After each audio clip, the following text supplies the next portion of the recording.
اس میں اور پانی بھی ڈال دیں، لیکن سورہ فاتحہ 7 مرتبہ، قل هو اللہ شریف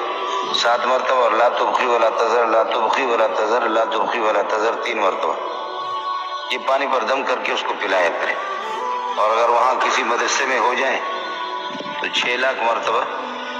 سورہ اخلاص قل هو اللہ احد کو 6 لاکھ مرتبہ پورا کر کے پانی پر دم کر کے اگر اس کو دے دیں،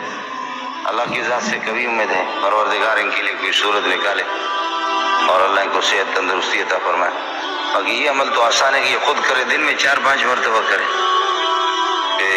سورہ فاتحہ 7 مرتبہ اور قل هو اللہ 7 مرتبہ، لا تبقی ولا تذر 3 مرتبہ پانی پر زمزم پر دم کر کے پیا کرے، پلائیں اس کو۔ باقی وہ 6 لاکھ سورہ اخلاص والا وہ بہت مفید چیز ہے، ہمارے کابرین بھی وہی بتاتے ہیں۔ وہ کسی مدرسے میں مختلف لوگوں کو بٹھا کر کے اگر ان سے اس تعداد کو پوری کر کے زمزم پر یا کسی عام پانی پر دم کر کے ان کو دے دیں، دعا ہی کر سکتے، سب بارگاہ الہی کی محتاج ہے۔